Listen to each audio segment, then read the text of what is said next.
쓸모아. 손흥민이 푸스카스상을 받을 수 있도록 지금 투표해주세요. 손흥민의 토트넘 동료 가레스 베일이 자신의 SNS에 투표를 독려하자 화제가 되고 있습니다. 1866만 명의 팔로워를 가지고 있는 베일의 언급은 전 세계적으로 큰 관심을 불러일으켰기 때문입니다. 베일은 팀 동료로서 손흥민을 챙기는 것으로 보는 시각도 있었지만 얼마 전 손흥민이 베일을 배려하는 모습에서 이 같은 행동이 나왔다는 해석도 있습니다. 지난 4일 토트넘은 라스크 린츠와의 유로파 리그 조별리그 5차전에서 3대3으로 비겼습니다. 이때 토트넘에게 PK 찬스가 왔는데 키커는 손흥민과 베일로 정해져 있었습니다. 손흥민은 득점에 욕심을 낼 수도 있었지만 팀 동료와 팀 승리를 먼저 생각해 페널티킥을 양보했습니다. 이로써 레알 마드리드에서 찬밥 신세를 면하기 위해 친정 토트넘으로 돌아온 가레스 베일은 10년 만에 유럽클럽 대항전에서 꿀맛을 보며 통산 200번째 득점에 성공했습니다. 베일은 경기 전에 소니 아니면 제가 페널티킥을 차도록 정해졌는데 소니가 양보해줬다고 고마움을 표현했습니다. 이미 알려진 대로 이 같은 손흥민의 인성은 이처럼 팀 동료들에게 전해져 팀의 경기력 강화에 큰 영향력을 미치고 있습니다. 푸스카스상은 레알 마드리드의 축구 전설 페렌츠 푸스카스의 이름을 딴 상으로 피파에서 2009년에 제정되어 한 해에 가장 멋진 골을 넣은 선수에게 수여하고 있습니다. 그동안 이 상은 과거 유럽에서 활약한 한국의 축구 전설 차범근도 맨체스터 유나이티드에서 전성기를 보낸 박지성도 경험해보지 못한 영역입니다. 하지만 이제 손흥민은 마라도나, 호나우두를 연상시키는 70m 질주골로 처음으로 국내에서 푸스카스상을 수상할 가능성을 높여주고 있습니다. 영국 축구 매체 플래닛 풋볼은 지난달 27일 푸스카스상 후보 중 1위가 손흥민이 될 것이고 2위는 루이스 수아레스가 차지할 것이라고 예상했습니다. 푸스카스상의 수상은 팬투표 50%, 전문가 투표 50%를 합산해 결정되며 최종 발표는 12월 17일 온라인 시상식에서 진행될 예정입니다. 그런데 유럽 무대에서 최고의 활약을 펼치고 있는 손흥민에게 지난 7일 도전적인 제목의 기사가 올라왔습니다. 레알 마드리드 소식에 저명한 아란차 로드게리스 기자가 최근 팬들과의 질의응답 시간에서 레알은 손흥민을 영입 대상으로 고려하고 있지 않다.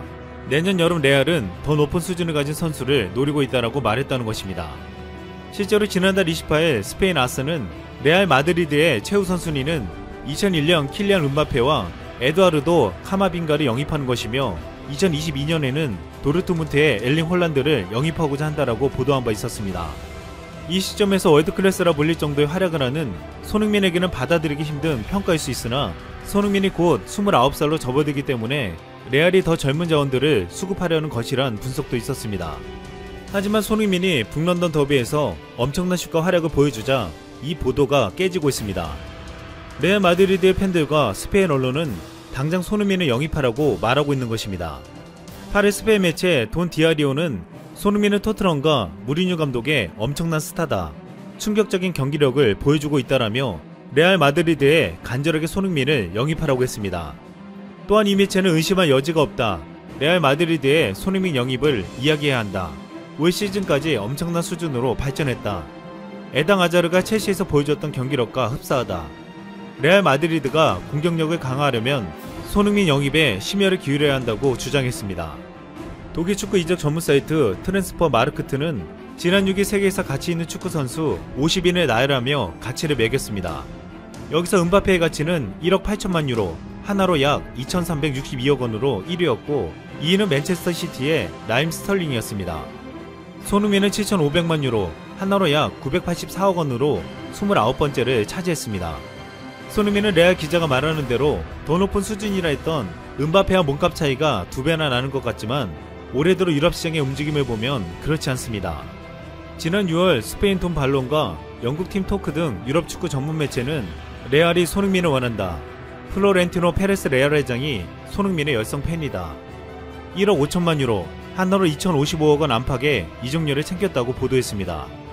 그 이후로 손흥민은 3시즌 연속 20골 안팎을 기록하며 프리미어리그 톱클래스 공격수로 자리매김했으며 28세로 모든 면에서 전성기를 맞았고 아시아 축구의 간판 스타라는 점에서 마케팅 가치도 뛰어나다는 것이었습니다. 토트넘은 당시 손흥민을 원하는 구단이 여럿 있지만 1억 5천만 파운드, 하나로 2,290억 원 이하로는 팔 생각이 없다고 큰 소리를 쳤습니다. 보도대로 레알이 손흥민 몸값으로 1억 5천만 유로를 책정했다면 토트넘 기대 액수와 200억 원 정도 차이였습니다. 전문가들은 이는 협상을 통해 충분히 조정 가능한 수준이라고 했습니다. 결국 이 보도대로라면 손흥민의 실제 몸값은 984억 원이 아니라 2290억 원에 가까울 수 있다는 것입니다. 이것은 음바페와 거의 비슷한 수준으로 손흥민은 음바페보다 7살이나 많기에 그 가치는 높게 평가받았다고 볼 수 있었습니다. 또한 맨체스터 유나이티드의 팬들은 손흥민의 아스널전 활약에 놀라운 반응을 쏟아냈습니다. 영국 익스프레스는 7일 맨유 팬들이 아스널전 득점을 본 뒤 손흥민 영입을 요청하고 있다. 그들은 에드 우드워즈 부회장에게 손흥민과 계약을 호소했다고 보도했습니다. 이 매체는 맨유 팬들은 손흥민의 득점을 보고 소셜미디어로 몰려들었다면서 그들은 손흥민의 활약에 깊은 인상을 받았다. 우드워드 부회장에게 제이든 산초와 계약을 맺을 계획을 벌이고 손흥민을 영입하자고 말하고 있다고 전했습니다.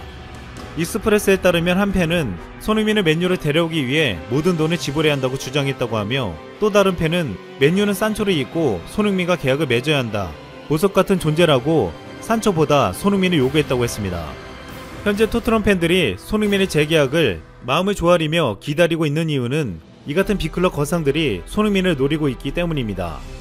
지난 아스널전에서는 한 헐리우드 배우가 손흥민의 골에 좋아요를 누르며 팬임을 인증해 화제가 되기도 했습니다. 스파이더맨과 어벤져스에 출연해 알려진 톰 홀랜드는 지난해 아스날 팬이라는 주장에 사실이 아니라고 했습니다. 그는 자신이 아스날 제한 군인팀을 위해 딱 한 번 뛴 적이 있었다며 자신은 아스날 팬이 아니라고 했습니다. 그러면서 자신이 어느 축구팀 팬인지 말하지 않겠다며, 왜냐하면 사람들을 화나게 할 수 있는 팀이기 때문이라고 했습니다. 당시 그의 발언을 두고 사람들을 화나게 할 수 있는 팀이 맨체스터 유나이티드나 토트넘 중 하나라고 추측되었습니다. 그런데 아스널전에서 나온 손흥민의 골에 좋아요를 누르면서 그가 어느 팀 팬인지 만천하에 공개되었습니다. 이미 세계적인 팝스타 아델도 북런던 출신으로 토트넘의 열성 팬으로 알려진 바 있습니다. 아델은 지난 2016년 런던 공연을 하던 도중 토트넘 핫스퍼 배너를 들고 나와 리그 우승을 응원하기도 했습니다.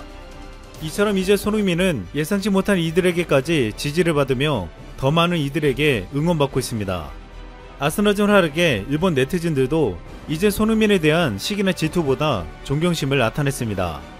일본 네티즌들은 손흥민은 아시아의 희망, 인종차별만 아니었다면 더 평가받을 선수, 과거와 현재, 미래에도 아시아 최고 선수는 손흥민, 카가와의 전성기와 비교한다면 상당한 차이가 느껴진다. 역시 일본인에게 부족한 건 피지컬이라며 극찬과 함께 부러움을 동시에 드러냈습니다. 일본 네티즌들은 일본 축구 역사상 유럽에서 최고 활약을 펼쳤다는 카가 신지도 손흥민에 비할 바가 안 된다고 말했습니다. 손흥민이란 단 한 명의 선수는 이처럼 전 세계에서 한국 축구를 주목하게 만들었고, 이제 해외 팬들이 한국 해설까지 찾아보는 재밌는 광경이 벌어지고 있습니다. 한국 방송으로 손흥민의 골을 보는 해외 팬들이 한국 해설자가 말하는 원더골을 원더풀이라고 한 것이냐며 제대로 이해하지 못하자 제대로 아는 하나의 팬이 이렇게 설명했습니다. 원더골이라고 진짜 개쩔 때 쓰는 콩글리시야. 이상 쓸멍해. 연일 지속되는 활약에 전세계가 프리미어리그 토트넘의 에이스 손흥민 선수에게 찬사를 쏟아내고 있습니다.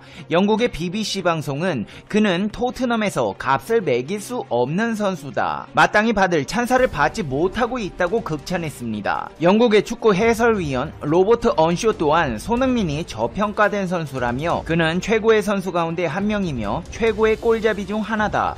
일관성, 터치를 봐라. 경기를 지켜보면 딱히 단점을 찾을 수 없다고 칭찬했습니다. 전 맨시티 수비수 마이카 리차즈는 손흥민의 폼은 정말이지 놀랍다. 이 정도의 폼을 지닌 선수를 상대로는 수비수들이 뭘 해도 통하지 않는다. 손흥민은 항상 공간을 찾고 뒷공간을 향해 달려든다. 내가 가장 좋아하는 점은 손흥민이 문전 앞에서 갖는 여유다. 손흥민이 득점 찬스를 놓치는 걸 몇 번이나 봤냐? 굉장히 드물다. 사람들은 리버풀의 사디오 마네나 맨시티의 케빈 더브라이너가 최고라고 이야기한다. 하지만 개인적으론 손흥민이 그 레벨에 포함되어야 한다고 본다. 토트넘이 그런 손흥민을 보유한 건 행운이다. 손흥민은 토트넘의 보물과 같은 선수라고 말했습니다. 과거 리버풀 FC의 주전 센터백이자 팀의 부주장이었던 캐러거 역시 손흥민이 독일에서 이적한 후 줄곧 경이로웠다. 처음에는 팀에 좋은 선수들이 많아 손흥민을 어디에 두어야 하는 질문이 있었다.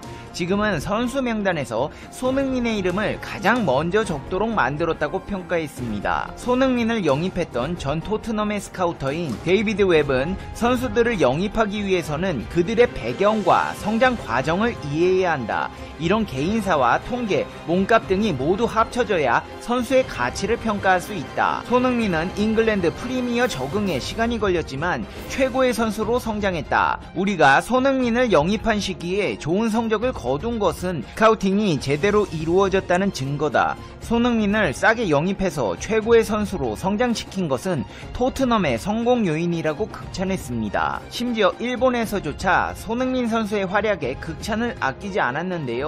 일본 매체 풋볼 채널은 손흥민은 지난 시즌 생애 처음으로 프리미어리그에서 두 자릿수 득점과 도움을 기록하며 2년 연속 구단 올해의 선수에 선정됐다. 이적 후 6년째를 맞이한 손흥민은 이제 팀에 없어서는 안 될 존재가 됐다고 높이 평가했습니다. 전세계 축구인들이 하나같은 목소리로 손흥민 선수의 활약을 지켜세우고 있다는 것입니다. 그도 그럴 것이 이적 후 초반 적응 기간을 거친 손흥민 선수는 2016-17 시즌부터 훨훨 날기 시작했습니다. 2016-17 47경기에서 21골과 9도움, 2017-18 시즌에서 53경기에 출전해 18골과 11도움, 18-19 시즌 48경기에 나서 20골과 10도움, 2019-20 시즌 41경기에 나서 18골과 12도움을 올렸습니다. 매 시즌 30개에 가까운 공격 포인트를 기록하고 있습니다. 근데 여기 주제 파악 못하고 자국 리그 선수들이 손흥민급이라고 착각하는 사람들이 있습니다.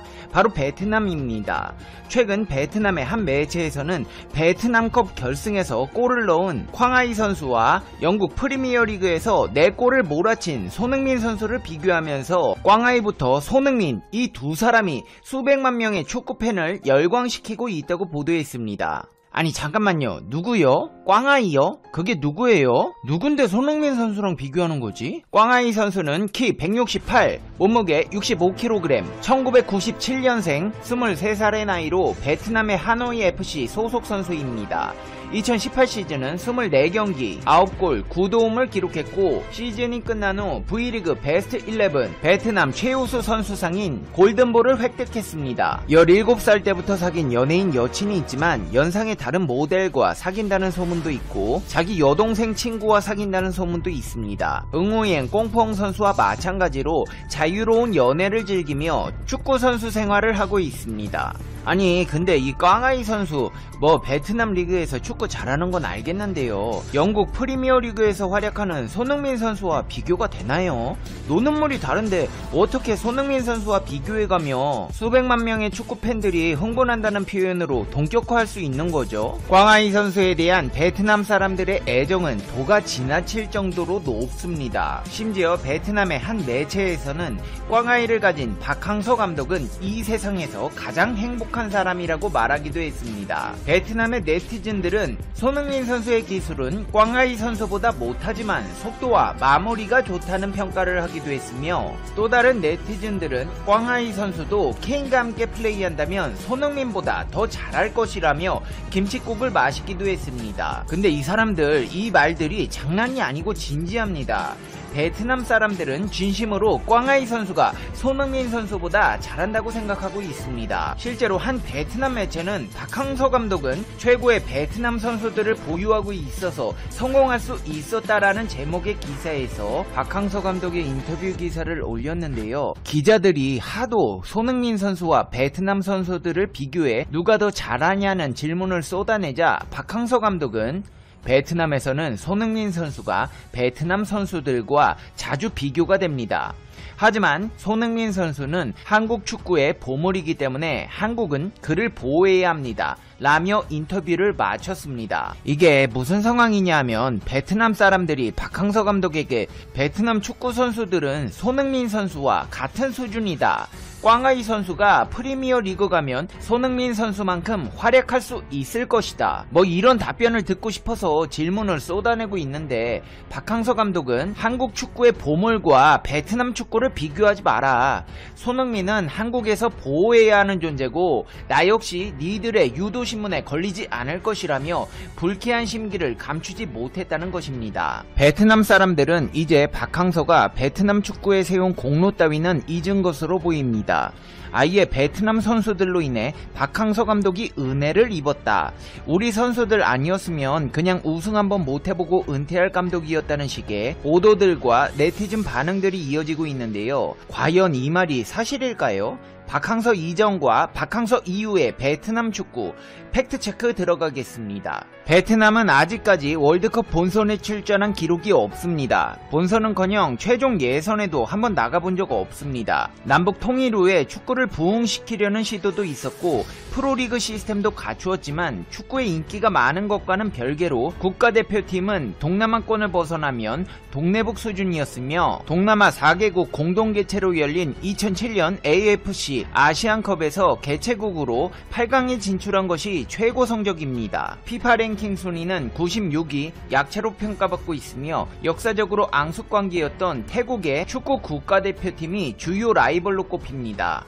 한국과의 역대 전적은 2승 6무 16패로 절대 열세이며 통일 이후로 한정하더라도 1승 5패로 절대 열세이기는 매한가지입니다. 이렇게 축구를 좋아하지만 실력만큼은 형편없었던 베트남 축구팀에 박항서 감독은 부임하자마자 아시아 전체에서는 말할 것도 없고 동남아시아에서도 변방으로 밀려났던 베트남을 동남아 최강팀으로 올려놨습니다. 2017년 9월 한국인 박항서 감독을 23세 이하 및 성인 대표팀의 새 감독으로 선임했으며 2018년 AFC U23 축구 선수권 대회에서 호주를 1대0으로 이기며 8강에 진출했고 8강에서는 이라크를 승부차기 끝에 이기며 4강에 진출했습니다. 준결승에서도 승부차기로 카타르를 누르며 결승에 진출했는데 이는 베트남을 포함한 동남아 최초의 아시아 축구 연맹 주관 대회의 결승 진출이었습니다. 2018 아시안게임에서는 파키스탄, 네팔, 일본과 함께 D조에 편성되어 최종전에서 일본까지 이기고 전승으로 조 1위를 차지했습니다. 16강전에서는 바레인마저 1대0으로 이기며 사상 첫 아시안게임 축구 8강 진출에 성공하며 모두를 놀라게 만들었고 8강전에서 연장 접전 끝에 시리아마저 1대0으로 꺾고 사상 첫 4강 진출을 달성합니다. 역대 베트남 축구 국가대표팀 최고의 성적을 기록하면서 목표를 초과 달성한 것입니다. 이때부터 베트남 사람들은 선을 넘는 행동들을 하기 시작했습니다. 베트남 해외 축구 갤러리 등에서는 자기네가 한국을 6대0으로 이길 수 있는 강팀이라고 망상에 가까운 글들이 올라왔고 월드컵에서 우승하는 만화가 유행하기까지 했습니다. 축구의 변방, 동남아 축구, 그 중에서도 최약체팀을 우승시켜놨더니 자국의 축구 시스템과 선수들을 이용해 성공한 박항서 감독이라는 궤변을 늘어놓는 베트남. 이제 베트남 사람들은 손흥민 선수를 베트남 선수들과 비교해 나을 것 없는 선수로 만들어가고 있습니다. 이제 페페TV의 갤러